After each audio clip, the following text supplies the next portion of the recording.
Welcome to the Further Light Podcast, presented by Wisconsin Freemasonry, helping you accomplish your Masonic goals through education and more light.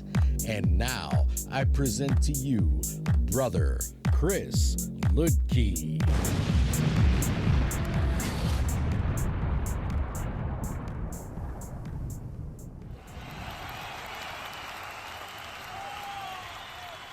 Listeners, scholars, brothers, this is Brother Chris Ludke, and today I want to talk about Masonic education. Why is it important? Why are we constantly harping on it? Why the heck did we create a podcast to push these ideas?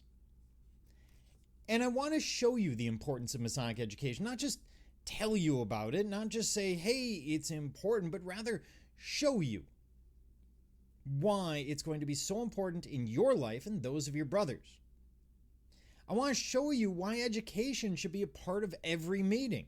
Yes, even the long ones where you have spent an hour and a half talking about whether you should replace the dishwasher, buy a new lawnmower, or who's going to play what part in the next degree. But for now, I want to start with a story, a parable. He came home late from work again, not outrageously late, just late enough to miss the evening routine. The kids were in their pajamas. The dishes were half done. His wife was clearly tired. Her words clipped as she asked for help packing lunches for tomorrow. He, of course, had his reasons. The usual ones. A work call ran over. A few emails needed immediate attention. None of these were bad excuses, but they were excuses all the same. He felt the argument coming, could feel it in the air, and we've all been there. You feel the tension as you walk in. You sense little things. You couldn't put your finger on it, but it's definitely there. He could already hear himself saying, "You don't understand how much pressure I'm under." Maybe she would respond with, "You think I don't have pressure too?" They may have been here before. It was familiar ground, and not the good kind, but something different happened this time. Something small. He stopped, just for a second. He remembered the plum. Not in a ceremonial way, not words quoted by old ritualists, but rather with a simple question. Am I upright right now? And he realized he wasn't. He was reacting, protecting himself, preparing a defense, rather than offering help. He thought also of the level, the one that said that they were equals in this, that her day had been just as long, that her patience like his had limits, that this was a moment rather than a battle. So instead of snapping, he said, "You're right. I should have been here. What can I do to help now?" And just like that, the air changed. They didn't solve everything that night, but the tension faded. They talked. They laughed a little. They moved forward. They may have even grown closer. Later, he sat quietly and wondered why this time had felt different. The tools had been there all along. The gauge, the gavel, the square. The ones he learned about at Lodge, but this time they weren't just part of the degrees. They were part of him. They were ready. Not because he had memorized them, but because he had reflected on them, thought about them, returned to them again and again over time. And that's when it really hit him. If he hadn't kept learning after he was raised, he wouldn't have known what to do with the tools he'd been given. It wasn't the ritual that helped him in the moment. It was the education behind the ritual, the explanation of the meaning of these lessons.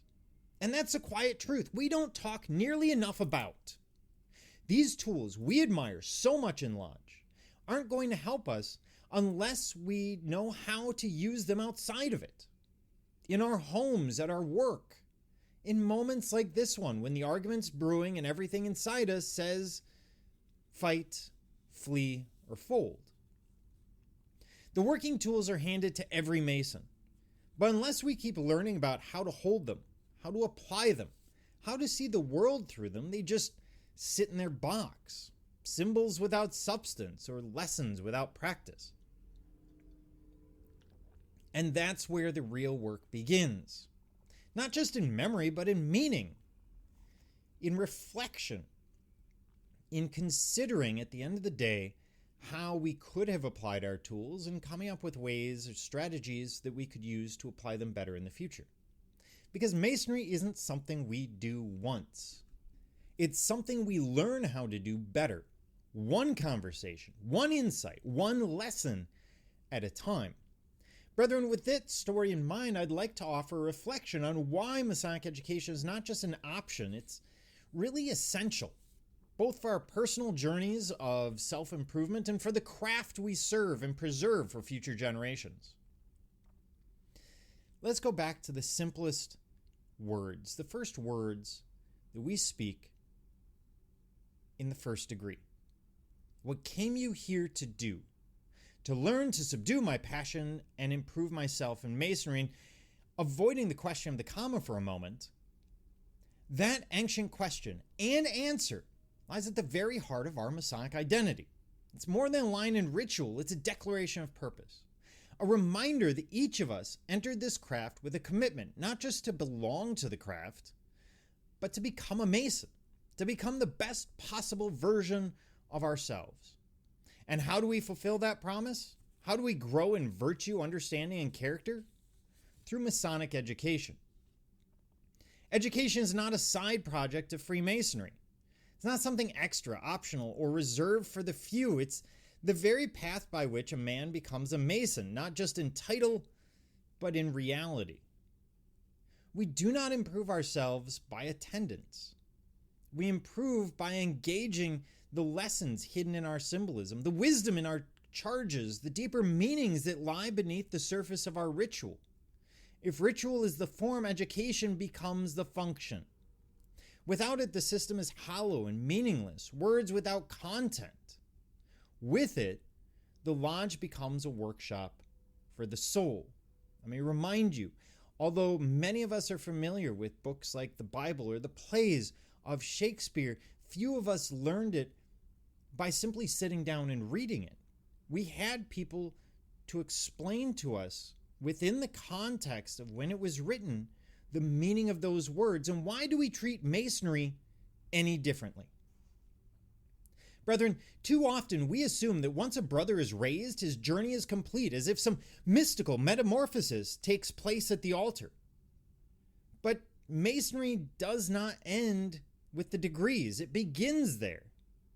The degrees are not diplomas, they're beginnings.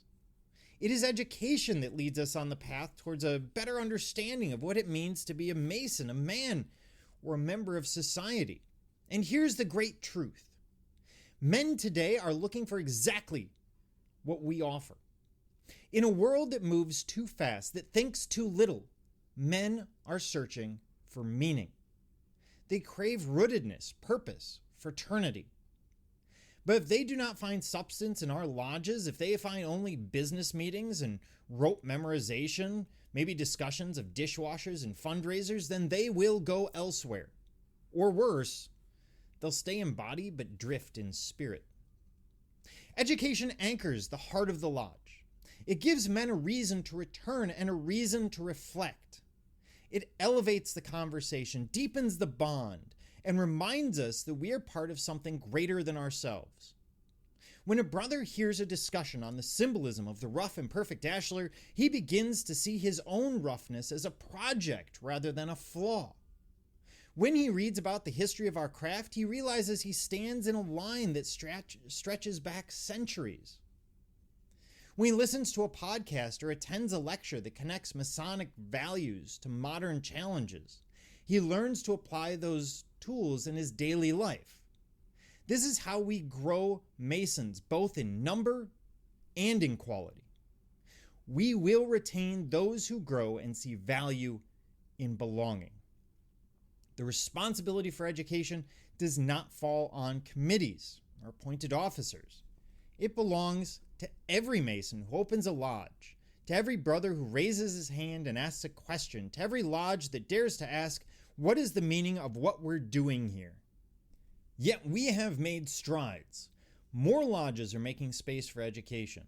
More resources are being developed. More tools, books, podcasts, discussions, lectures are at our fingertips than ever before. But the real success will not be measured by numbers. It'll be measured by how many of our brothers are challenged, inspired, and transformed by the light they receive.